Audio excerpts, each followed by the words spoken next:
Bon bah, bonjour à tous, j'espère que vous allez bien. Aujourd'hui on se retrouve pour une nouvelle vidéo. Aujourd'hui on se retrouve sur une pêche d'après-midi, voilà il est 16 h. Et le thème de la vidéo aujourd'hui ça va être la pêche à la carpe et les différentes huiles qu'on peut utiliser. Donc là la vidéo, je vais utiliser deux huiles différentes. On va utiliser de l'huile de colza et de l'huile de soja. Je vais un petit peu vous expliquer au cours de l'après-midi le pourquoi du comment. Alors un petit peu pour vous expliquer sur le plan d'eau, voilà c'est un petit plan d'eau où je suis assez habitué à pêcher. Voilà, il n'y a pas grand monde sur le plan d'eau, je suis tout seul.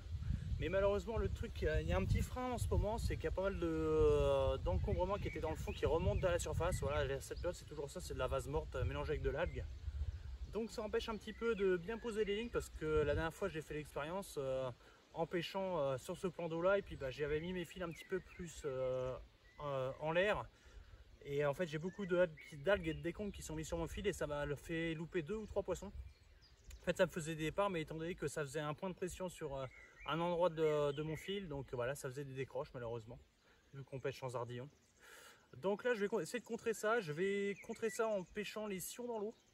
Donc là je suis en tresse, donc déjà pour les algues ça va être beaucoup plus pratique. Et du coup les sions en direction dans l'eau pour éviter que voilà, les encombrements qui flottent se mettent sur ma canne et puis du coup bloquent mon fil et m'emmerdent dans ma pêche, quoi, parce que c'est vrai que ça peut être vite casse-pied. Donc voilà, donc en ce qui concerne les appâts, voilà, je vais pêcher assez simple, je vais pêcher 2 cannes à la Tiger Nuts. J'ai déjà utilisé la Tiger Nuts l'année dernière sur ce plan d'eau là, j'avais fait quelques poissons.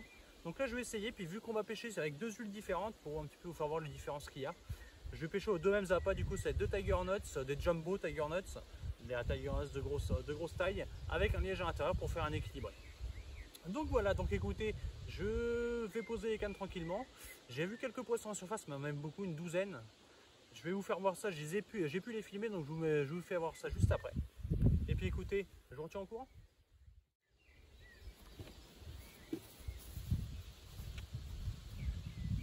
Alors pour la première canne du coup, voici mon amorçage.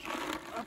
Alors on est à base de pelé et de baby corn, tout ça avec de l'huile de colza pour cette canne là. Et avec un petit sac soluble avec une Tiger Nuts avec un liège à l'intérieur. Et ça va être pour la première canne qui a pêché en pleine eau.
Voilà, premier poisson du coup.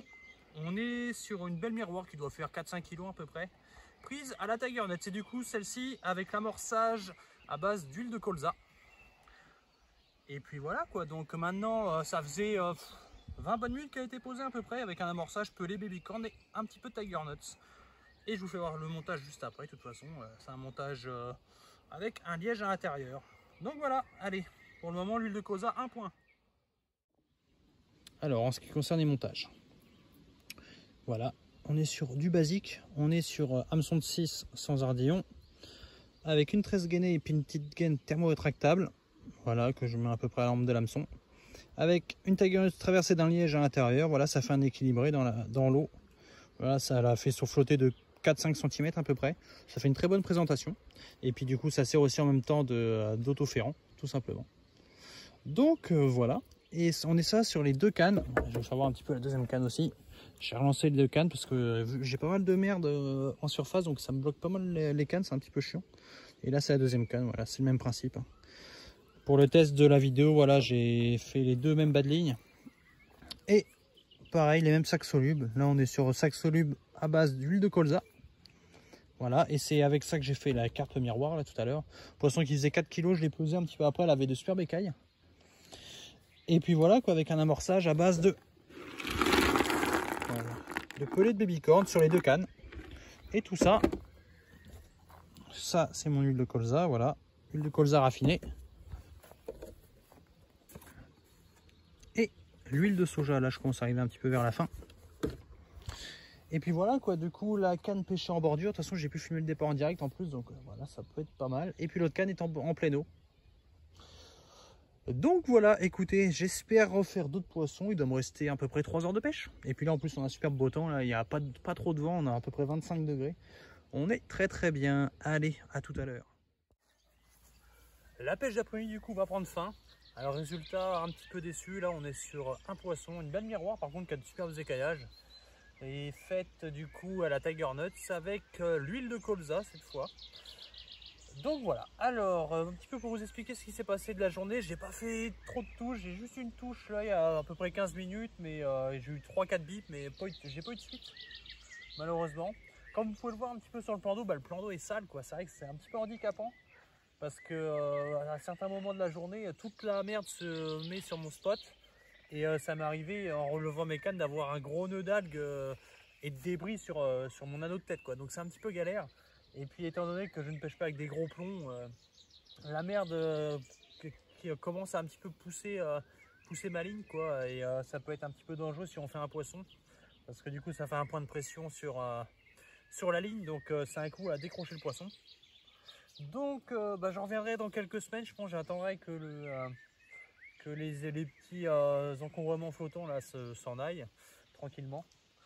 Donc en tout cas, on va pas clôturer la vidéo là-dessus. Je vais faire une partie 2. On va se retrouver dans 2 jours sur un autre plan d'eau.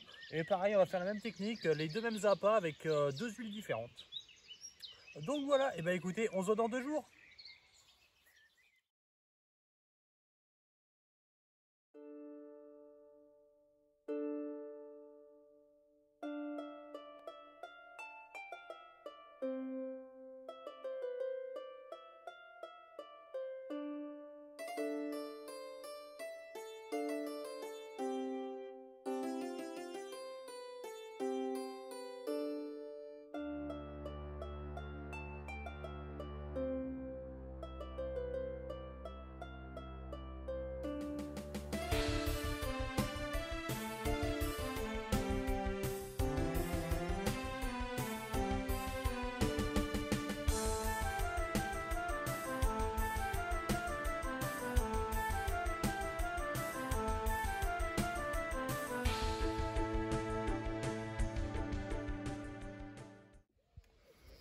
Ouais, bien bonjour à tous, j'espère que vous allez bien. Aujourd'hui, nouvelle vidéo, du coup on se trouve pour la partie 2 de la pêche à la carpe avec les différentes huiles qu'on peut utiliser. Donc là aujourd'hui on va se focaliser principalement sur les deux huiles différentes, l'huile de soja et l'huile de colza. Donc voilà, j'ai déjà fait la partie 1 début de semaine, et là on se retrouve 3 jours après pour la partie 2, parce que du coup j'ai pas trop eu le temps d'aller pêcher finalement, et puis le temps c'est un petit peu gâté ces derniers temps. Donc là on a trouvé un bon petit samedi pour se faire une petite pêche. Donc là pour vous expliquer un petit peu, il est 15 h, on va pêcher jusqu'à 21 h à peu près, on a à peu près 6 heures de pêche. Et puis voilà, on va tester différentes, enfin le même amorçage mais avec une huile différente à chaque fois. Et aussi pour vous faire voir, voilà, on va pêcher avec les mêmes appâts.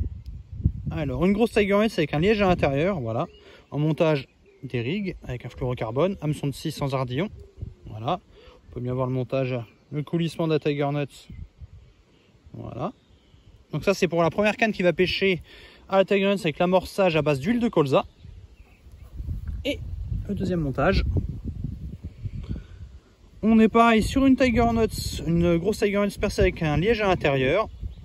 Et sur une tresse gainée du coup, qui a été dégainée à peu près 3-4 cm. Et avec le petit plomb de l'auto-ferrant. Et ça, cette canne là va pêcher avec l'huile de soja, enfin amorcée avec à base d'huile de soja, amorce à base d'huile de soja. Hop. Et on va pêcher les endroits, ça va être à peu près le même endroit, on va être sur la bordure, sur plus ou moins d'extrême bordure. On va pêcher à peu près à peine 10 mètres d'intervalle. Et puis voilà, on va voir un petit peu voilà, les différentes, comment les poissons vont se comporter avec les différentes huiles. Allez, à tout de suite. Pour l'amorçage du coup, on va être sur le même type d'amorçage. Là pour la première canne, on va être sur un sac soluble avec du pelé à l'intérieur de 6 mm et de l'huile de colza pour cette canne là. Et l'amorçage, j'espère que vous verrez bien comme ça. Alors on est à base de pelé, Tiger Nuts et du baby corn. Et là trempé, comme vous pouvez bien le voir, dans l'huile de colza. Et ça va être sur les deux mêmes cannes. La différence qu'il y aura, ça sera juste l'huile. Là pour la deuxième canne sera pareil, pelé avec huile de soja, enfin pelé en sac soluble, mais là avec de l'huile de soja. Et l'amorçage la même chose, sauf on rajoute le soja du coup. Hop, là le colza est un peu plus foncé. Et voici le soja. Il n'en reste presque plus. Allez, je vous fais voir où je pose les cannes.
Alors, petit truc à part, voilà, là sur le plan d'eau où je pêche, et ben malheureusement le retour des écrevisses.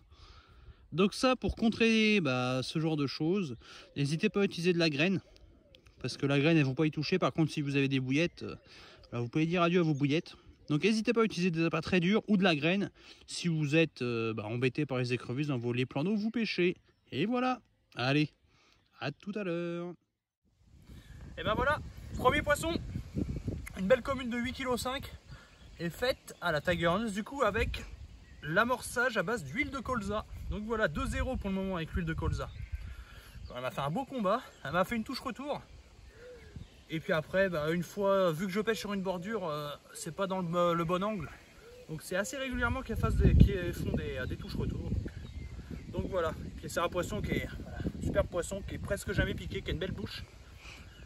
Donc voilà, donc ça commence à être rare dans certains plans d'eau. Donc c'est parfait, du coup on va faire une petite photo puis on va vite la remettre à l'eau.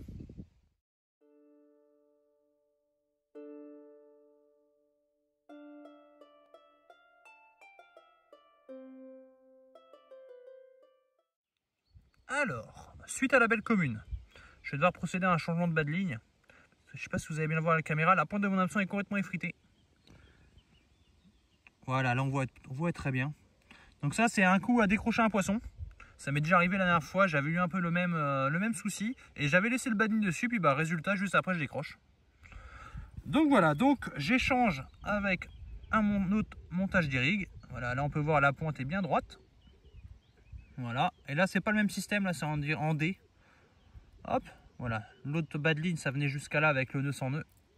Et celui-là, on va le faire aller jusqu'ici. C'est pas bien gênant pour la présentation, hein, ça a une Tiger Nuts équilibrée.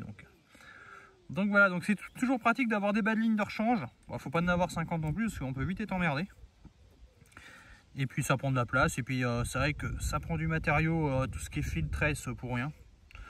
Hop, et du coup, voilà comment je procède. J'ai mis mon bed floss dans mon liège. Comme ça, voilà. Avec qui traverse les mérions. Et ma Tiger Nuts que j'ai perché avec que j'ai percé. Hop, que je viens couler. Voilà, là-dedans, tout simplement. Et voilà, du coup, ça fait un changement de Tiger Nuts rapide, un changement d'èche assez rapidement. Et là, ça repêche, c'est reparti. Voilà, deuxième poisson du coup. Une belle commune qui fait 7 kg environ. Prise à la Tiger Nuts avec un liège à l'intérieur, une fois de plus avec l'huile de colza. Elle m'a fait un beau départ, mais malheureusement, j'ai pas le départ en direct. Ma GoPro n'avait plus de batterie. Mais bon, voilà, et là, il est presque 20 h. Donc, deuxième poisson en 3 heures de pêche. Un bon résultat, un poisson qui est un petit peu abîmé par la fraie. Mais bon, c'est pas grave, c'est un beau poisson, on va faire un beau combat. Donc voilà, il n'y a plus qu'à la remettre à l'eau. Bon, et bien du coup, la session va prendre fin. Du coup, là, on est à 2 poissons. Donc sur la même canne, tout ça sur la canne en bordure qui pêchait à la Tiger Nuts avec un amorçage à base d'huile de colza. Du coup, ma canne qui pêchait à l'huile de soja n'a pas donné. J'ai eu quelques touches, mais il n'y a pas eu de suite. Donc c'est comme ça, malheureusement, les poissons ne devaient pas être dans le coin, ou ça ne les intéressait peut-être pas.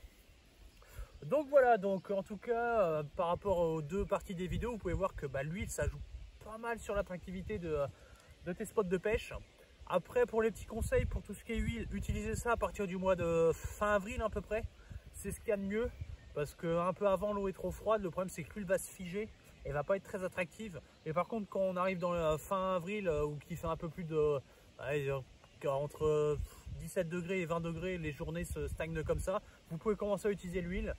Elle va se rendre beaucoup plus attractive quand il va faire très chaud. Parce que du coup, étant donné que la chaleur de l'eau va augmenter, logiquement, l'huile va énormément se diffuser. Donc ça donne pas mal. Et puis après aussi pour les personnes qui pêchent en bordure et qui pêchent avec de l'huile, ça fait un petit marqueur aussi. C'est comme ça que je me repère. Par exemple, un endroit où je pêche en bordure, je sais que j'ai ma remontée d'huile qui se fait, donc je sais que ma canne pêche précisément là et du coup je peux amorcer précisément. Donc pour des pêches au spot, ça peut être très intéressant. Et puis voilà quoi, et puis l'huile n'est pas très chère par rapport à certains boosters. Voilà, quand on voit par exemple des boosters, les Goo de chez Mainline, enfin la marque Goo plutôt, qui est quasiment 20 € le petit flacon de même pas 100 ml. Voilà, c'est très cher, alors que de l'huile, on n'a pas pour très cher. Il y a beaucoup de types d'huile qui existent. On peut avoir l'huile de soja, l'huile de colza, on peut avoir aussi des huiles animales comme l'huile de sardine, l'huile de saumon aussi qui sont très protéinées. Donc voilà quoi, après il en existe plein d'autres, hein. Il peut exister l'huile de chenille aussi. Donc voilà, donc écoutez, n'hésitez pas à utiliser l'huile, mettez ça dans vos amorçages, dans les sacs solubles, voilà, ça marche énormément. Voilà, moi je sais en tout cas, je me sépare, j'ai toujours de l'huile sur moi. Et là depuis cette année, je teste l'huile de soja qui est beaucoup moins chère par rapport à l'huile de chenille. Par exemple, un flacon qui fait 200 ml en magasin de l'huile de chenille, c'est presque 15 €, alors que l'huile de soja, voilà, on en a pour à peine 5 €. Donc n'hésitez pas à chercher ça sur internet. Oula! Ah bah départ en direct. Départ en direct. Ah bah là. Bon bah écoutez, je vous reprends juste après. Bon, et bah comme vous avez pu le voir dans la vidéo, le départ en direct pour clôturer la vidéo, rien de mieux quoi. Rien de mieux, rien de mieux. Et là pour la canne, sur la canne qui est faite avec de l'huile de soja. Et regardez-moi ça, la belle commune. Un poisson qui fait 11 kg. Poisson pris à la Tiger Nuts avec du coup l'amorçage à base d'huile de soja. Donc voilà, elle m'a fait un superbe départ, hein, comme vous avez pu le voir sur la vidéo de clôture normalement, mais bon, on va clôturer là-dessus quoi. Donc voilà, un super beau poisson. Tout ça grâce à l'huile. Enfin après grâce à l'huile, je sais pas, mais en tout cas, c'est un produit que j'utilise tout le temps quoi. Voilà, voilà. Belle commune bien sombre. Bon malheureusement, c'est pas un poisson qui a une très belle bouche. Elle a dû être piquée plusieurs fois. Mais bon malheureusement, il y a des pêcheurs qui ne respectent pas trop quoi. Enfin bon. Écoutez, j'espère que la vidéo vous plaira. Et puis n'hésitez pas à vous abonner si la vidéo vous a plu. Et puis écoutez, on se voit à très bientôt. Salut!